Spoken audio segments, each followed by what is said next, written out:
Hello to all and welcome to DIS में आप सबका बहुत बहुत स्वागत है। आशा करती हूँ कि आप सभी लोग बहुत अच्छे होंगे, बहुत बेहतर होंगे और बहुत अच्छा कर रहे होंगे अपनी लाइफ में। तो इसके पहले कि अगर आपने अभी तक DIS को लाइक शेयर सब्सक्राइब नहीं किया है, सो काइंडली डू दैट। आप सभी लोग DIS चैनल को लाइक करें, शेयर करें और सब्सक्राइब करें। तो आइए यहाँ देखते हैं सबसे पहले कि DIS पे कौन सा अभी जो है न्यू बैच हमारा देवघर IAS एकेडमी पे आ चुका है। That is 1 second. हाँ, यहाँ आप देख सकते हैं that is science and tech batch जो है फॉर प्रीलिम्स और मेंस के लिए आ चुका है। इनरोलमेंट चल रहे हैं, अवेलेबल है, बोथ ऑफलाइन और ऑनलाइन दोनों में ये अवेलेबल है। ये किसके द्वारा लिया जाएगा? ये नीरज नचिकेता सर के द्वारा लिया जाएगा, जो कि भारत के top science and tech educator हैं। तो आपको नीरज नचिकेता सर के थ्रू पढ़ने का मौका मिलेगा। बैच स्टार्ट हो रहा है बच्चों 23 दिसंबर से और इसका फी है 999। आप इस नंबर पे क्या कर सकते हैं, यहाँ पर आप फोन करके पूछ सकते हैं। जो भी आपकी क्वेरीज होंगी आप उसमें क्या कर सकते हैं, पता कर सकते हैं। तो जो बेस्ट पार्ट ये है आपका यहाँ पे कि आपको साइंस एंड टेक जो है केवल यहाँ आप देख सकते हैं कि ओनली 999 में आपको यहाँ पर नीरज सर के थ्रू पढ़ने का मौका मिलेगा। Those who are preparing for the UPSC civil services 2026 के लिए जो लोग भी तैयारी कर रहे हैं उनके लिए ये बहुत ज़्यादा फ्रूटफुल बैच है। सो प्लीज़ आप लोग अगर आपने अभी तक इनरोलमेंट नहीं कराया है तो आप लोग इनरोलमेंट करा लें। तो चलिए आते हैं हम लोग आज के टॉपिक के ऊपर आते हैं कि आज हम आपको पता है कि यहाँ हम लोग हमेशा कुछ नए टॉपिक, कुछ ऐसे टॉपिक के साथ आते हैं जो बहुत ही कंटेम्प्रेरी है, जो हाईली इंफॉर्मेटिव होते हैं, जिससे आपके काफ़ी इंफॉर्मेशन आपको मिलेंगे। तो आइए देखते हैं यहाँ पर। यहाँ आप देखेंगे यहाँ पे कि जो bird flu, Kerala bird flu outbreak confirmed in Alappuzha Kottayam district. तो केरला में बर्ड फ्लू के आउटब्रेक देखने को मिला यहाँ पर। और यहाँ पर जो यहाँ के दो जिले हैं जिसमें कि एक का नाम है अलापुजा और एक का नाम है कोट्टयम, यहाँ पर ऑलरेडी कंफर्म किया गया है कि ये यहाँ पर क्या हो चुका है, बर्ड फ्लू आउटब्रेक यहाँ पर कंफर्म है इन अलापुजा एंड इन केरला। आइए देखते हैं यहाँ पे bird flu outbreak in Kerala confirmed in many areas of Alappuzha and Kottayam. तो कोट्टयम और अलापुजा में हम क्या देख रहे हैं कि ये ऑलरेडी क्या हो चुका है, ये कंफर्म हो चुका है। और जो सबसे बड़ी समस्या ये है कि ये न्यूज़ उस समय आ रहा है जब क्रिसमस का समय है। और आपको पता है कि इस समय पर क्या होता है कि जैसे मुर्गी या जो है आपको चिकन, इन सब के डिमांड्स बढ़ जाते हैं।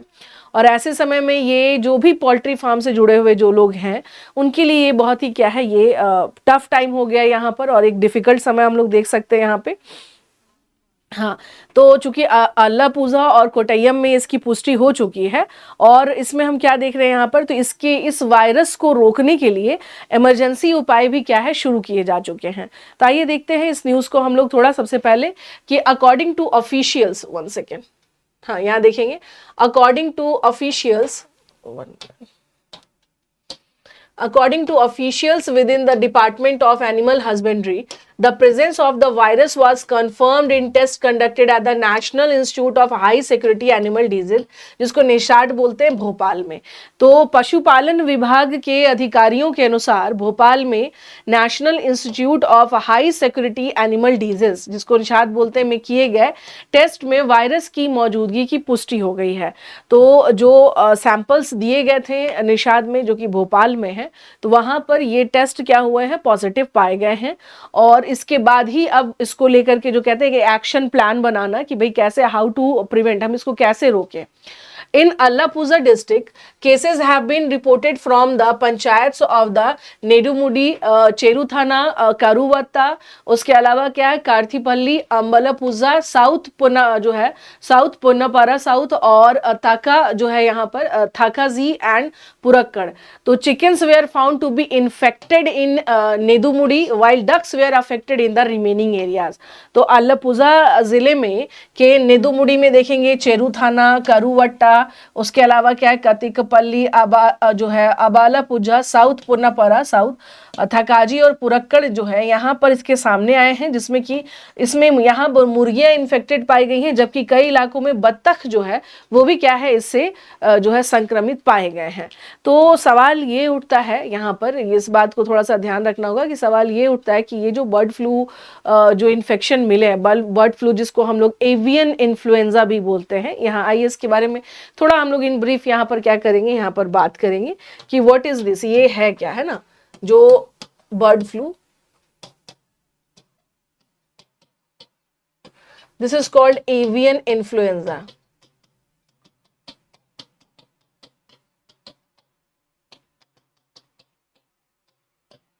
ठीक है ना। तो ये जो एवियन इन्फ्लुएंजा हम देख रहे हैं बेसिकली एक इन्फेक्शन है from a type of influenza, या इसको सामान्य शब्दों में अगर कहें so we can say flu, इसको हम लोग फ्लू भी कहते हैं।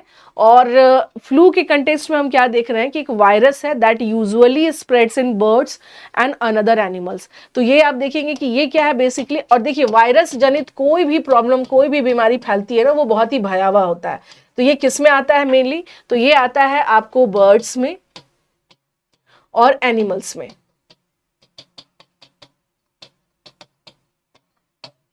ठीक है जी। तो आप देख सकते हैं यहाँ पर इसके कंटेक्स्ट में अगर देखा जाए, इसमें सम टाइम्स इसमें ये भी कहा गया कि कभी कभी ह्यूमंस गेट जो है bird flu from get bird flu from infected animals. कभी कभी, ये नहीं कि इससे ह्यूमन बहुत ज़्यादा इन्फेक्टेड होंगे, बट सम टाइम्स, ये ध्यान रखना है, कभी कभी। समटाइम्स हम क्या देख रहे हैं जैसे कि human get also infected from कि जो भी इन्फेक्टेड बर्ड है उससे वो क्या हो सकते हैं, संक्रमित हो सकते हैं। हाँ जी। तो इसमें अगर हम लोग देखा जाए कि ह्यूमंस जो है या मानव भी इससे प्रभावित हो सकते हैं, like the versions of the flu that people usually get. तो जो बर्ड फ्लू जो है ये आपको बहुत बीमार भी कर सकता है, सीवियरली इल कर सकता है, and it's extremely rare for to spread from person to person. मतलब ऐसा नहीं है कि ये बहुत ज़्यादा जो है देखा गया कि ये पर्सन टू पर्सन क्या हो रहा है, फैल रहा है या स्प्रेड हो रहा है, नहीं, इससे ज़्यादातर जो है। लेकिन ये कि संक्रमित पशु पक्षी अगर आप खाएंगे तो ऑब्वियस सी बात है कि यहाँ पर आपने जो है यहाँ पर जैसे अगर हम लोग बात करें, if you are talking about the types of bird flu, तो बहुत सारे क्या हैं, there are many sub types of avian flu. जो रिसेंट केसेस इन ह्यूमंस जो कि पाए गए हैं, स्पेशली यूएस, जो कि आपको इन्फ्लुएंजा है AHS, द मोस्ट कॉमन सब टाइप्स। तो यहाँ देखेंगे यहाँ पर जो रिसेंट टाइप्स है फ्लू के कंटेक्स्ट में अगर हम लोग देखें यहाँ पे, so the recent types cases in humans in the US, जो कि यूएस में इन्फ्लुएंजा,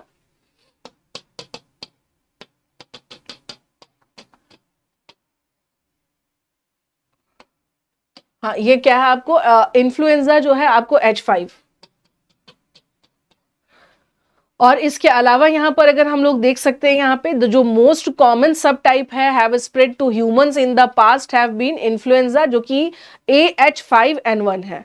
तो जो मोस्ट कॉमन टाइप है, जो सबसे ज्यादा जिससे प्रभावित होते हैं हम लोग, कॉमन टाइप हम लोग नहीं, मतलब इन्फ्लुएंजा का, so that is known as AH5N1।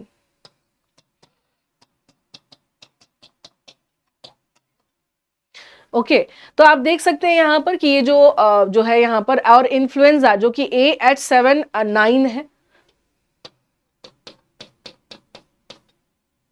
H7, और ये क्या है आपको N9 है। तो ये वो जो है आपको टाइप्स हैं, basically these are the types of influenza, जिसमें हम क्या देख रहे हैं यहाँ पर कि ये जो है बर्ड फ्लूज के टाइप हैं, और these types of protein on the surface of the virus determine the names of this सब टाइप्स। तो जो इसके वायरस में जो प्रोटीन्स होते हैं, ये उसी के अकॉर्डिंग इसका क्या करते हैं, इसका जो है नाम रखा जाता है। सो बेसिकली जो सिम्टम्स कहा जाए, लाइक एवियन इन्फ्लुएंजा के जो सिम्टम्स होते हैं उसमें क्या होते हैं, लाइक आपको पिंक आईज हो गए, जो है कंजक्टिविटिस, फीवर हो गया, फैटिग हो गया, कफ हो गया। तो ये सब चीज़ें आपको यहाँ पर देखने को मिलेंगी। अब आइए देखते हैं यहाँ पर इस न्यूज़ में और क्या है आगे। तो ये तो आपने देखा यहाँ पर कि जो मोस्ट कॉमन है और जो कि कहीं ना कहीं से वरिड करने वाला मामला तो है ही। Culling soon an emergency meeting will be जो convened to kick start culling of all domestic birds including ducks in the 1 kilometre radius of the locations where the disease has been confirmed. तो जिन जगहों पर बीमारी confirm हुई है उनके 1 kilometre के दायरे में बत्तखों समेत जितने भी घरेलू पक्षी हैं को मारने का काम शुरू करने के लिए एक इमरजेंसी मीटिंग बुलाई गई है। मतलब ये है यहाँ पर कि हम लोग क्या देख सकते हैं कि यहाँ पर ऑलरेडी क्या चल रहा है, खास तौर से अगर देखा जाए तो इसमें प्रॉब्लम ये हो रही है यहाँ पे कि जो संक्रमित इलाके हैं, इन संक्रमित इलाकों के 1 किलोमीटर के दायरे में, यानी कि उसका जो पेरिफेरियल जो रीजन है, इनमें पक्षियों का निपटान करना, नहीं तो ये और भी क्या हो जाएंगे, बहुत बुरी तरीके से फैलना शुरू हो जाएंगे। अच्छा, जो इसमें मृत पक्षी हैं उनको सुरक्षित तरीके से उनका निपटान करना, उनको डिस्पोज करना, ये भी बहुत ज़्यादा इंपॉर्टेंट है। खेतों और उसके आसपास के इलाकों में इसका डिसइंफेक्शन है ना, ये बहुत ज़्यादा मैटर करता है। फिर खास तौर से ये तो वो हो गया जो कि आपको 1 किलोमीटर के दायरे में जो आप मामले देख रहे हैं। उसके अलावा जो 10 किलोमीटर में हम देखेंगे यहाँ पर कि इन क्षेत्रों में खास तौर से जो पोल्ट्री हैं, अंडे हैं और उससे संबंधित जो भी प्रोडक्ट्स हैं उसको देखना है ना, उन उत्पादों की बिक्री और परिवहन पे रोक लगाना। तो अगर इस तरह के कंडीशन में अगर ये नहीं किया जाएगा तो ये क्या हो जाएगा, ये बहुत तेजी से फैलेगा। तो 10 किलोमीटर के दायरे में यहाँ पर ये भी कहा गया कि जो अभी स्टेप उठाए जा रहे हैं, तो सबसे पहले तो 1 किलोमीटर के दायरे में जो भी पक्षी हैं उन सब का निपटान करना, जो मृत पक्षी हैं जो इसे संक्रमित पाए गए हैं उनको क्या करना। तो और उसके साथ साथ जो 10 किलोमीटर का जो रेंज है, उस रेंज में इससे जुड़े हुए जो प्रोडक्ट्स हैं, जो भी उत्पाद हैं, उन सबको देखना कि और रोक लगाना कि इनके परिवहन में। तो खास तौर से इसलिए घर जा जा करके भी क्या किया जा रहा है, खास तौर से जो हाईली सेंसिटिव एरियाज हैं वहां पर क्या किया जा रहा है, वहां पर घर पर जा जा करके क्या किया जा रहा है, चेक किया जा रहा है कि ताकि वहां पर इस तरह की जहां भी ये इन्फेक्शन है वहां पर इस तरह की प्रॉब्लम नहीं हो। तो अब आप देखेंगे यहाँ पर जैसे humans can get bird flu if they come in contact with the infected animals, है ना, बॉडी फ्लूइड लाइक जैसे अगर देखा जाए उनके स्पिट, थूक हो गया, मिल्क हो गया, रेस्पिरेटरी हो गए, तो इन सब चीज़ों से ह्यूमंस भी क्या हो सकता है, अटैक उनके ऊपर भी जो है इसका जो है प्रॉब्लम्स देख सकते हैं कि ये देखने को आपको यहाँ पर मिलेगा। अब सवाल ये उठता है कि ऐसे में जो हम लोग जो कंडीशन देखने को मिल रही है, तो ऐसे कंडीशन में किस प्रकार की जो है यहाँ पर स्टेप्स लिए जा रहे हैं। तो 1 किलोमीटर के दायरे वाला तो आपने देखा, 10 किलोमीटर के आसपास में भी क्या किया जा रहा है यहाँ पर देखा जा रहा है। तो ये कहा जा रहा है कि अगर मान लीजिए इससे ह्यूमन अफेक्टेड होता है तो जो इसके सिम्टम्स होते हैं, जैसे कि आपको फीवर आना, है ना, उसके अलावा आपको क्या होता है, आपको यहाँ पर सोर थ्रॉट हो जाएगा, कफ हो जाएगा आपको, उसके अलावा स्टफी और रनिंग नोज रहेगा, आपको नोजिया और वोमिटिंग जैसी टेंडेंसी आ जाएगी, फैटिक फील करेंगे आप, यहाँ पर मसल जो है पेन आपको रहेगा, यहाँ पर डायरिया हो सकता है और आपकी आंखें जो हैं वो गुलाबी हो जाएंगी। तो जो आप देखेंगे यहाँ पर कि इसमें जो खास तौर से जो बर्ड फ्लू के जो मेन सिम्टम्स के बारे में अगर हम लोग बात करें, तो जो मेन सिम्टम्स है जैसे इन्फ्लुएंजा जो आप देखेंगे, मुख्यतः ये क्या होता है, पक्षी प्रभावित होता है, पक्षी और एनिमल दोनों किस्में, मनुष्य और जो है स्थलधारी भी संक्रमित हो सकते हैं यहाँ पे। उसके अलावा अभी मैंने बात किया ही था कि इसमें कौन कौन से जो स्ट्रेन है जो इसके मेन प्रोटीन, वायरस प्रोटीन से हम लोग डिटेक्ट करते हैं। तो ये संचरण इसका कैसे होता है, जैसे पक्षियों में मल, लार जो उसका स्राव होता है दूषित जल वगैरह से, मनुष्यों में संक्रमित पक्षियों से सीधा संपर्क, मानव से मानव अभी ये म्यूटेशन का खतरा अभी उस तरह से नहीं है। 2025 की जो प्रमुख चिंताएं हैं कि इससे जैसे पोल्ट्री, अंडा और इन सब के जो है इन सब पे असर पड़ सकता है। इकोनॉमिकली अगर पर्सपेक्टिव्स देखा जाए इसके कंटेक्स्ट में, तो हम लोग क्या देख सकते हैं कि इसका यहाँ पर जो है जो इम्पैक्ट पड़ सकता है वो क्या हो सकता है, भयावह हो सकता है। और वो किस कंटेक्स्ट में, क्योंकि देखिए अभी क्या है, जैसे ये जो टाइम है, ये टाइम सबसे ज़्यादा क्या होता है कि ये टाइम ये माना जाता है कि ये सबसे अच्छा टाइम होता है, बिकॉज ऑफ कि इस टाइम पे कहीं ना कहीं से ज़्यादा जो है बिक्री शुरू हो जाती है ना। और इस टाइम पर हम क्या देख सकते हैं, जब बिक्री ज़्यादा शुरू होगा तो ऑब्वियस सी बात है कि जो है इकोनॉमिकली पर्सपेक्टिव से ये समय सही होता है। बट स्टिल अगर इस तरह की केसेस यहाँ पर देखने को मिल रहे हैं तो ये क्या है, आपको ये बहुत ही आपको एक तरह से क्या है, this are not good sign, ये गुड साइन तो कहीं से भी नहीं है। अब आते हैं यहाँ पर कि एवियन इन्फ्लुएंजा के बारे में अगर हम देखें तो जैसे गला खराब होना और समुद्री बीमारी जैसे आपने देखा है, जैसे उल्टी होना, तो ये लक्षण जो हैं ये हल्के हो सकते हैं या गंभीर भी हो सकते हैं। जैसे अमेरिका में बर्ड फ्लू के जो भी केसेस देखे गए हैं उसमें ज़्यादातर देखा गया कि आइज़ में गुलाबीपन आ जाता है और हल्का श्वसन संबंधी लक्षण भी देखने को मिलता है। मतलब ये हुआ कि जो आइज़ है वो कैसे हो जाएगा, वो पिंक हो जाएगा और साथ के साथ जो आपका जो ब्रीदिंग प्रॉब्लम भी इसमें देखने को मिलता है। अमेरिका में आप जो मैंने बताया यहाँ पे कि यूएसए में जो बर्ड फ्लू, जैसे चूंकि ये आउटब्रेक आप देखेंगे कि फॉरेन्स में भी काफ़ी देखने को मिलते हैं। तो बर्ड फ्लू के बारे में जैसे इन्फ्लुएंजा जो है एक वायरस का, चूंकि ये पूरा का पूरा बर्ड फ्लू मामला क्या है, वायरस है। अगर आपको ध्यान होगा कि वायरस से रिलेटेड जो भी बीमारियां हैं वो बहुत भयावह होती है। जैसा कि मैंने आपको पता है कोविड-19 भी क्यों भयावह था, बिकॉज ऑफ वायरस। तो वायरस चूंकि एक वायरस का प्रकार है है, जिससे अक्सर जो है मनुष्य, जो कि H5N1 कहा जाता है, बर्ड फ्लू का कारण बन जाता है। और ये वायरस आपके ऊपरी श्वसन तंत्र, जो खास तौर से जो फेफड़े होते हैं, उसको संक्रमित करता है। और ये कभी कभी हमारे बॉडी के कुछ अन्य पार्ट में भी क्या हो सकता है, फैल सकता है। तो यहाँ पर समझिएगा H5N1 जो आप देख रहे हैं यहाँ पर, प्रमुख स्ट्रेन के बारे में कहा जा रहा है।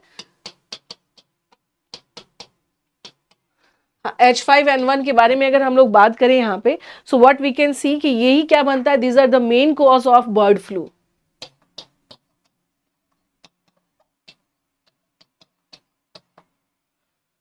हाँ जी, और इससे क्या है, हमारा जो मेनली जो प्रॉब्लम होता है दैट इज श्वसन संबंधी या रेस्पिरेटरी प्रॉब्लम, यहाँ पर हम देख सकते हैं। अब सवाल ये उठता है कि इसका जो संक्रमण यानी संचरण जो हम देख रहे हैं कि ये स्प्रेड कैसे होता है। आपने देखा है यहाँ पर स्प्रेड के कंटेक्स्ट में अगर हम लोग देखें तो ये जो भी संक्रमित जानवर है उसके शरीर के तरल पदार्थ जैसे कि थूक हो गया, दूध हो गया, श्वसन बूंद या मल के संपर्क में आने पर मनुष्य को बर्ड फ्लू हो सकता है। तो आपने देखा यहाँ पे, यानी ये जो भी इन्फेक्टेड बर्ड है, खास तौर से जो भी इन्फेक्टेड वर्ड है उसके मल, लार, जो मतलब जैसे थूक हो गया, स्राव, इसमें, तो अगर आप उसके संक्रमण में, अगर आप उससे आप जो है इसके संपर्क में आते हैं, नॉट संक्रमण, बेसिकली इसके संपर्क में आते हैं, then after that you also get, आप उससे क्या हो सकते हैं, आप भी इससे प्रभावित हो सकते हैं। उसके अलावा अगर हम देखें तो ये जानवरों के आवासों में मौजूद जो धूल के छोटे कण होते हैं, ये भी आपके शरीर में प्रवेश कर सकता है, लाइक जो स्मॉल पार्टिकल्स होते हैं ऑफ डस्ट, आप देख सकते हैं यहाँ पर। उसके अलावा ये शरीर के तरल पदार्थों को छूने के बाद ये आपके, चाहे आपकी आंख या नाक या मुंह से भी क्या हो सकता है, जा सकता है। तो ये यहाँ पर जो सबसे बड़ा जो फियर फैक्टर अगर हम देखें यहाँ पे, अच्छा, इसमें ये भी होता है, जैसे मान लीजिए अनकुक्ड जो चिकन है, जैसे जो भी चिकन जो ठीक से नहीं पकाए गए हैं पूरी तरह से, तो और ख़ास तौर से वैसे अंडे जो कि वो भी क्या है, आपको हाफ उस तरह से हैं, नहीं ठीक से पकाए गए हैं, तो यहाँ पर तो ठीक से पकाए गए मुर्गे या अंडे खाने या पॉस्चराइज्ड जो है दूध पीने से नहीं होगा। लेकिन अगर उस तरीके का अनकुक्ड वाला मामला है तो वहाँ पर इसके चांसेस बन सकते हैं। उसके अलावा जैसे एवियन फ्लू वायरस जो है जहां पाया गया, वहां मानव खाद्य आपूर्ति से इसको तुरंत क्या किया जाता है, जहां जहां भी, एक अच्छी बात ये रही है कि जब भी बर्ड फ्लू के केसेस आए हैं वो तुरंत वहां पर हाई एक्शन लिया गया। जैसे आपने अभी देखा कि तुरंत केरला में क्या हो गया, हाई लेवल की मीटिंग हुई और तुरंत जो है कि 1 किलोमीटर के दायरे में, रेडियस में कैसे वहां पे उपाय करने हैं, 10 किलोमीटर के रेंज में किस प्रकार के उपाय करने हैं, तो वहां तुरंत इस पर हाई एक्शन प्लान जो है लिया जाता है। हाँ, अब सवाल ये होता है कि क्या ये एक संक्रामक बीमारी है या नहीं है बर्ड फ्लू। तो देखिए, बर्ड फ्लू के बारे में अगर देखें तो ये क्या है, बहुत कम ही संक्रामक होती है, यानी एक व्यक्ति से दूसरे व्यक्ति में फैलने का जो डर होता है कि भाई बर्ड फ्लू, जैसे कि आपने कोरोना के टाइम पर देखा था, इनफैक्ट जैसे चिकन पॉक्स हो गया, दैट इज ऑल्सो, वो भी वायरस जो है जनित है। तो वायरस वाली जो बीमारी है वो तुरंत एक दूसरे से क्या होती है, फैलती हैं। बट बर्ड फ्लू में ये चांसेस क्या होते हैं, कम होते हैं, यानी कि एक व्यक्ति से ये दूसरे व्यक्ति में फैले, ऐसे चांसेस यहाँ पर कम देखने को मिलते हैं। लेकिन मनुष्यों के बीच इसके फैलने के कुछ मामले आए, जैसा कि अभी आपने देखा यहाँ पे मानव से मानव मामला, ये अभी सीमित है। इट मीन्स कि ये बहुत ज्यादा अभी नहीं है। ऐसा हम नहीं कह सकते कि इसमें तुरंत जो ह्यूमन से ह्यूमन अगर कांटेक्ट में आए तो बर्ड फ्लू हो जाएगा, ऐसा नहीं है। यहाँ पर अभी तक मामले जो है सीमित है यहाँ पर, ठीक है। लेकिन जब भी कोई मनुष्य संक्रमित होता है तो ये संभव है कि वायरस उत्परिवर्तित होकर आसानी से अन्य मनुष्यों को क्या कर सके, फैल जाए। तो इसीलिए भी जहां पर भी आप देखेंगे कि डेयरी प्रोडक्ट्स तुरंत क्या किए गए हैं, यहाँ पे बंद कर दिए गए, या जो पोल्ट्री फार्म है उसको तुरंत वहां पे रोक दिए गए, अंडों का जो है बेचा जाना उसे रोक दिया जाता है। तो मुर्गी पालन, अब जैसे बर्ड फ्लू के जोखिम कारक क्या है, जैसे मुर्गी पोल्ट्री वाला जो फार्म है, अभी मैंने बताया कि अभी क्रिसमस का टाइम है, तो जैसे मुर्गी पालन, जल पक्षी जैसे बत्तख हो गए, हंस हो गए, तो ये सब जो है सबसे अधिक खतरा इन्हीं को होता है। तो जो भी पक्षी आप देखेंगे, जैसे आपको जितने भी पोल्ट्री फार्म है वो सबसे पहले अफेक्टेड होंगे। बत्तख पालन, अंडों का जो जहां पर भी ये हो रहा है, तो वो सब इससे ज्यादा क्या होती है यहाँ पर हाँ, ये क्या हो सकती है यहाँ पे? अब सवाल ये उठता है यहाँ पर कि ये जो बर्ड फ्लू के बारे में अगर हम देखें, तो यहाँ पर आखिरकार इसका कैसे हम निदान कर सकते हैं, है ना? ये कैसे जैसे स्वैब की मदद से एवियन फ्लू का निदान कर सकते हैं। जो वर्तमान परीक्षण है, ये अत्यधिक रोगजनक लाइक H5N1 में हम देख सकते हैं कि इन्फ्लुएंजा ए के रूप में पहचान लिया जाता है। तो जो भी प्रयोगशालाएँ हैं, वहाँ टाइम टू टाइम क्या करना, चेक करना, जिससे ये पता चल जाएगा कि हाँ, यहाँ पर क्या है, ये जो एवियन फ्लू है, वो यहाँ पर क्या है, इसका ब्रेकआउट है या यहाँ पर ये फैला हुआ है। जैसे ब्रेकआउट का मतलब ये हो कि अचानक से आप देखेंगे जब बर्ड फ्लू आता है तो एक बार में ही क्या होता है, वो बहुत तेजी से फैलता है, जो कि वायरस जनित है। तो अगर इसका टाइम टू टाइम अगर चेकिंग किया जाए यहाँ पे कि जो पॉजिटिव केसेस हैं, है ना, तो अगर चेकिंग किया जाए टाइम टू टाइम, तो इससे हम जल्दी ही क्या कर पाएंगे, इसको डिटेक्ट कर पाएंगे।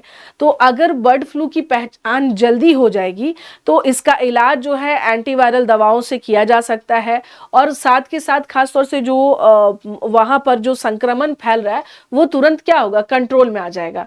तो इसके लिए देखिए, प्रबंध जितना आप तेजी से या अच्छे से इसका कर सकते हैं तो क्या करना चाहिए। और खासतौर से इसमें सरकार क्या होती है, एक्टिव होती है। जो सबसे बड़ी बात है कि इसमें क्या होता है, सरकार की भूमिका बहुत ज़्यादा होती है, और गवर्नमेंट के द्वारा जो हेल्थ डिपार्टमेंट है उसके द्वारा क्या है, यहाँ पर ये जो है बड़े लेवल पर यहाँ पर काम किया जाता है। तो अभी जैसे आप देखेंगे यहाँ पर कि खास तौर से अभी जो यहाँ पर जो सबसे चिंता वाली बात ये थी कि ये जो समय है जिसमें कि इससे जुड़े हुए, इसके प्रोडक्शन से जुड़े हुए जो लोग हैं, जो कि ये वेट करते हैं कि ये क्रिसमस आ रहा है और इस टाइम पे बिक्री बढ़ेगी, और ऐसे में सबसे ज़्यादा क्या होगा, उनको आर्थिक नुकसान होगा। जैसे इसमें कहा गया कि जो इससे महामारी का खतरा हो सकता है, इससे जो है पोल्ट्री और अंडा उत्पादन जो आर्थिक असर पड़ेगा। यानी अभी के टाइम पर इसका क्या है, सबसे ज़्यादा इसका डिमांड बढ़ता है, और ऐसे में ये जो है आपको आउटब्रेक होना, ये क्या है, कहीं ना कहीं से ये नुकसानदेह है यहाँ पर। हाँ जी, तो ये आप देख सकते हैं यहाँ पर ये प्रॉब्लम कर सकता है। इसीलिए संक्रमण को रोकने के लिए राज्य सरकार ने तुरंत क्या किया है, स्टैंडिंग ऑपरेटिंग प्रोसीजर, जिसको SOP कहते हैं, लागू कर दिया है। तो केरला में हम क्या देख रहे हैं, SOP स्टैंडिंग ऑपरेटिंग प्रोसीजर जो है वो लागू किया गया है, ताकि हम जल्द से जल्द इसका क्या करें, निपटान करें। जो मैंने आपसे बताया कि चाहे वो 1 किलोमीटर का दायरा हो, चाहे वो 10 किलोमीटर का दायरा हो, तो यहाँ पर इसके लिए क्या किए जा रहे हैं, काम किए जा रहे हैं। तो अभी जो है, अब ये यहाँ पर सबसे ज़्यादा मैटर ये करता है कि इसको रोकना, क्योंकि देखिए है क्या कि अगर ये एक जगह से दूसरी जगह या एक राज्य से दूसरे राज्य में अगर ये इनको भेजा जाता है तो इससे क्या होगा, बड़े लेवल पे नुकसान देखने को मिल सकता है। तो ऐसा ना हो तो ज़रूरी है कि ये जहाँ भी फैला है वहाँ तुरंत SOP, जो कि जो स्टैंडर्ड ऑपरेटिंग प्रोसीजर के थ्रू इसको क्या किया जाए, तुरंत इस आउटब्रेक को रोकने का प्रयास किया जा रहा है। तो ये था, this is all about the, आपने देखा यहाँ पर कि किस प्रकार से जो है कोट्टयम और अल्लापुझा में, केरला में जो है बर्ड फ्लू आउटब्रेक ऑलरेडी क्या हो चुका है, आ चुका है, जिसके लिए वहाँ पर ऑलरेडी सरकार जो है त्वरित एक्शन प्लान के माध्यम से इसे कंट्रोल करने की कोशिश कर रही है। तो this is all about today's segment dear all student. तो आशा करती हूँ कि आपको ये समझ में आया होगा कि बर्ड फ्लू क्या होता है, एवियन इन्फ्लुएंजा किसको बोलते हैं, और ये पक्षियों में तो है ही कि ये बड़े लेवल पर संक्रमण फैलाता है, साथ के साथ ये ह्यूमंस के लिए किस प्रकार से नुकसानदेह हो सकता है, या ह्यूमंस को इसने कितना प्रभावित किया है, या ये ह्यूमंस को कितना प्रभावित कर सकता है।